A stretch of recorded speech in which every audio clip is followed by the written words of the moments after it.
po jako akawuwo. Twakwataganye mangu nnyo n'abasirikale.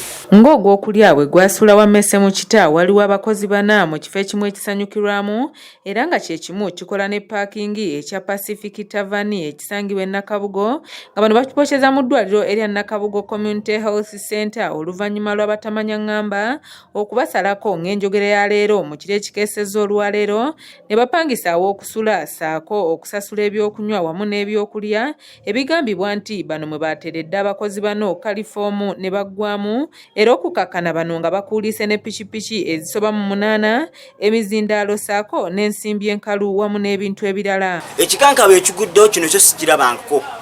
Piki z'abaana zibbiddwa mpitirivu nnyo. Naye piki ezo mubaddemu empya ezibadde ez'ennaku 2 ne bakazireeta ne zimaze ebbanga ddene nnyo. Naye piki z'abaana ezibbiddwa butwakingi babuggyeemu ne babuteeka wali eri. Naye kino kyosinga okwewuunya ennyo. Lwaki piki zibabbe eza tracking ate za parking kyogana omwana abavuga looni mu kumubanja bamubanja ababeera Masaka oba aliridda wa bateekawo kamera eno ndowooza yakuyamba ku kyalo essaawa eno gye twandibadde tutandikirako naye tetulina tutandikira. We tutuukidde mu kifo kino ng'amagye ne poliisi bigenda mu maaso n'okukola okunoonyereza era nga tutuuseeko mu ddwaliro lya Nakabugo Community Health Center abaana bano gye baddusiddwa nga bapookya nga tebamanyi na biri ku nsi era nga Nagawa Olivia omu ku bakozi asangiddwa nga Zzengulu atubuulidde ebyabaddewo okuva ku ssaawa nga 6 okutuuka ku ssaawa 10 we bababbidde.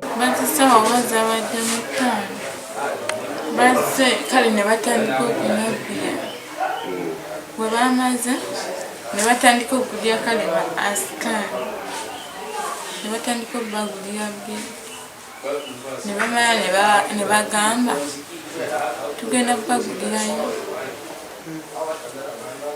kubagulirayo enkoko n'agitumya enkoko kati we yagirese saategedde oba mwabaddemu biki ngamanyi oba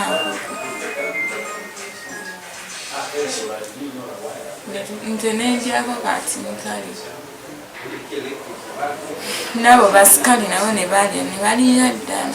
Ono agambye nti abantu bano oluvannyuma lw'okupangisa ekifo aw'okusula batandikiddewo okusunda ebyokunywa wamu n'ebyokulya wabula nga bano bo bagenza okuddamu okudda engulu nga bali mu malwaliro. Kati tugenza okukeera ku makya nga tubayita ndaba tebaddamu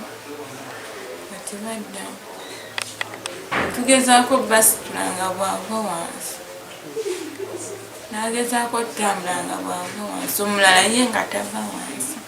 Abamu ku babadde basimbye pikipiki zaabwe mu kifo kino wabula ng'ezaabwe Katonda yambye ne batazitwala bagamba nti we banodde pikipiki zaabwe ku ssaawa nga 10 basanze abakuumi bonna bali ku ttaka. Nti okusinzira bano engeri gye nabasanze nga beebase kitegeeza wabaddewo enki ensobi eyo bakoleddwa kuba tekitera kubaawo kiraba senga kibadde nti kibaawo nti kibamu oyo bamanyi kino kibaamu obugaya bwokikola ki ojja okiraba n'okusinzira engeri omwami oli gye nasanze nga bonna beebasaawo wansi ku ttaka yenna alambadde alinga mulambo. Bano bagamba nti obwavu obusuuse mu bantu nga n'abangi bagobeddwa mu kibuga Kampala ye Kanaaluzaala avuddeko obubbi okweyongera nga kati kumpi buli omu yeeyiiya. Sengaze omutuuze wa kuno kyensaba gavumenti etuyambe etandikire ku bavubuka bateerawo emirimu tebalina mirimu bambi okeera tuwa omusolo gw'amaanyi buli kimu kyalinnya okubeezaawo enfuna yaffe tuba tulina kwongeza ku kola ebitugattira wamu. Bonyabonya abavubuka balina emirimu gyabwe gye babadde bakola ennaku zino gyonna bagye bajjeeko waliwo babadde kaleero nga bakola ennaku zino babakutte batadde mu makomera waliwo nawuliddewo babaawo abalala bagenda okusengula somaye babateeke mu butale ab'okuleerwe. Anani Ahamya nga musawo ajjanjaba abaana bano annyonnyodde embeera gye babaleeteddemu saako n'eyo gye bali mu kiseera kino. Tugezaako kye tusobola ati sibalina bali mu kupiikinga oli omusolo bwe guyitamu na buyisi naye oli kati bwaguwulira so agamba musawo njagala fuka you support obako omutwala naye tawuluza yeso naye nga bali mu mbeera nnungi